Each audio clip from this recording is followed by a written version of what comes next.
What's up? We're back. It's your boy Ak. And I'm Barack the Boxing Bully. And this is his own boxing show. And this is the opening bell special edition. It's a variety segment. What's so special about talking about multiple topics? What's special about that? I don't know, because normally we touch on something that happened the weekend before, a big fight. But these are random topics. We got a lot to talk about. Hat. That's right. That's right. And I want to talk about something that has been going, I guess, boxing viral for the last few weeks. Right after the Tank Davis, Ryan Garcia press conferences in New York and LA, and it's right rehydration clause. That's right. And Barack, even on social media, a lot of fans out there are arguing, Ryan fans, a lot of Tank fans, they're going back and forth about the rehydration clause.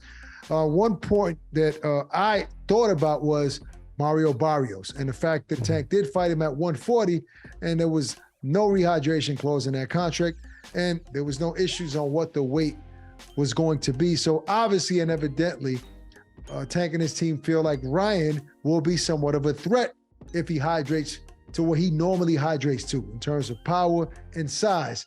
And that's not a bad thing. That's the smart thing, right? But it's still a thing. It's still a thing. There's a worry factor there. There's a concern that let's try to get as much advantage as we can leading up to this fight, starting with the weight. Well, one thing I can say is, yes, there's a concern. I think that the smaller guy, it's okay to have a concern when you're a smaller guy. He's a little guy. He's even small at 135. So it's kind of okay to have that concern. But can I just give another angle? I think that's a brilliant point, what you said about Mario Barrios. I would say a different angle is Mario Barrios was inside that camp of PBC. So that's in-house. Right. Maybe there was a rehydration clause and we didn't know about it. Maybe. Because why would they put that out there? But maybe there was no concern. Maybe there was just no concern in that type of opponent. Let's just say there wasn't. Then yes, you would say that Ryan Garcia is a bigger threat.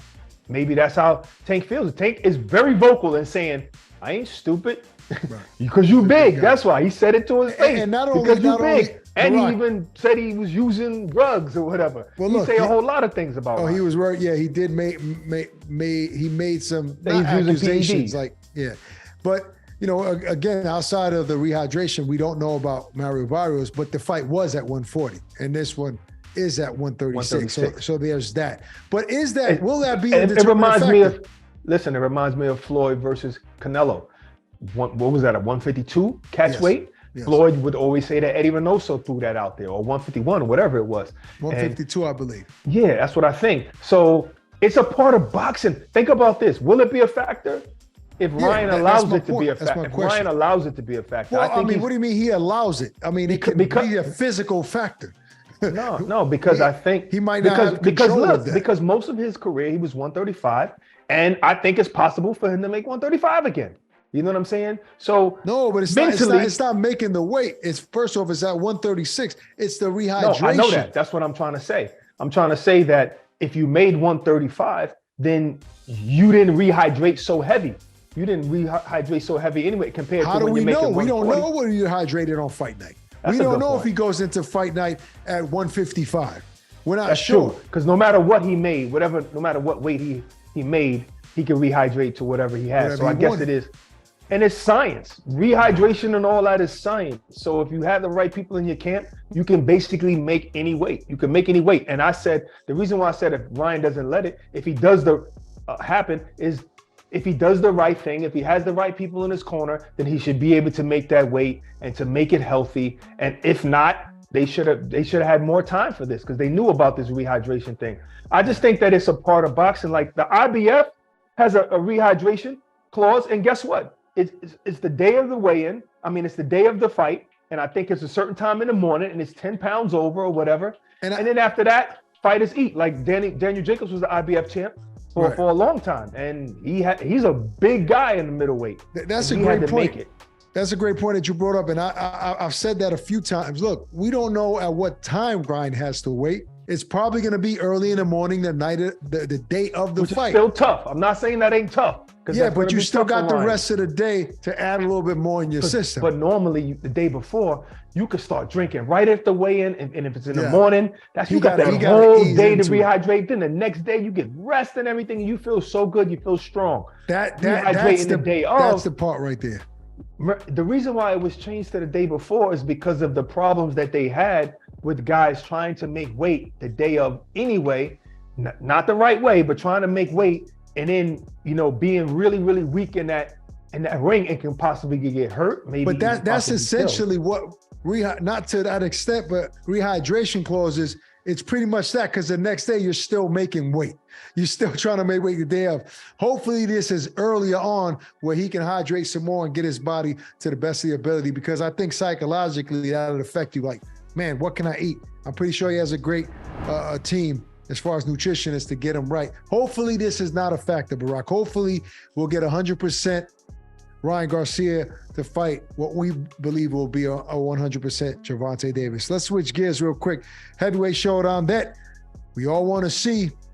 It's not going to happen. I know it's been out there already. It doesn't seem like we're going to see Usyk versus Tyson Fury. Barack, I mean, is it unfair what Fury's asking for, which is the reason why this fight fell apart? Or is he that much of a star that he should be saying, even in a rematch, even if I lose, I'm not willing to split that? Damn. I always say that it's up to the fighter to decide what his worth is. And I think what he's feeling is Tyson Fury is feeling that even in a rematch, if I lose the first fight to you, it should be 50-50 because I'm the star. It's his right to say that. Does that sound fair to me? No. And it sounds strange coming from out the mouth of the guy that says, I'll fight for free, donate our purses. I think it was a time when he wanted to fight Joshua. Donate our purses to charity and all of this. And not only that, a guy that's saying that he can't be beat as well. Yeah. And that's the thing. Like, I say, throw the rematches out anyway. Just fight. You know what I mean? Yeah. Just fight. I hate that the rematch clause is the cause of them not fighting and us not getting an undisputed champion, especially when we allowed you to say that you were the lineal champion. We're only allowing you to say that. To claim that title. In reality, you're not, because you retired. That left. You know what I'm saying? Somebody else should have been. Think about this. The only reason why Vladimir Klitschko became the lineal champion is because we gave that to him, because Lennox Lewis retired. You couldn't beat the guy. So if it's just given to him, then because somebody retired, then once you retired, it should have been given to Deontay Wilder or Anthony Joshua. No question. You know what I'm saying? So we never picked. Nobody ever picked one. And so let's just say if it was Anthony Joshua because he had 3 belts. That's why Klitschko had it, because his brother had the other belt. If that was the case, then the lineal champion would be Usyk. Yeah. 3 belts. And you know what? Usyk obviously cares about legacy, and we want Tyson to care about being undisputed. I mean, he doesn't have a long resume, right? Big names is Wilder and Klitschko. We got to give him credit for Dillian White as well. Right, now. Credit for Dillian White, but I'm talking about big elite names, right? Guys that were champion. But we know that Tyson Fury is a phenomenal fighter. At his size, what he's been able to do is phenomenal. So he could very well possibly be one of the greatest heavyweights ever, right? If not the best, if that resume keeps piling up. So Usyk, skilled fighter, former undisputed cruiserweight, beat Anthony Joshua twice, right? He would be another notch under his belt, another big name to add to that legacy so he could be mentioned with the greats. Right. So why not take that opportunity, right? Let's not think that far ahead. So many times he's already said that, I'm going to retire, I'm back, this, that, and the third. Here's a guy that we're all going to respect a big win over him, right? That's going to add to your legacy. Why are we thinking about rematch clauses? Why not become undisputed or take the opportunity to become undisputed and worry about that and sort that out later? How about this, Barack? How about, let's not have a rematch clause. Since this is the issue, let's all or nothing. No rematches over here. Yeah, let's make this one fight happen. That's what I say. But let me just give a fold that nobody's saying. let's think about one of his interviews a while back, and that's Tyson Fury. He said his hardest fighter was Steve Cunningham, USS Steve Cunningham. He said it because he was small, he was faster than me, he was wiry. I couldn't hit the guy. If you remember how he beat, and he dropped Fury as well, and he wasn't really a big puncher, and he was a cruiserweight champion that moved up to heavyweight. Now, do you know how he beat Cunningham? He pinned him with his elbow against the ropes, boom, and he hit him and he stopped him. Now, if he wasn't able, which is illegal, now if he wasn't able to do that, who's to say maybe he would have lost to Cunningham?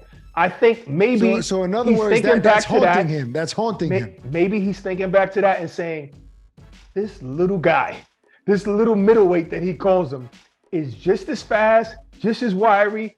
He's known for his movement. But isn't that risk worth the reward? And he's left-handed. It's not about the reward. It's about he finally has somebody to worry about. Another one now.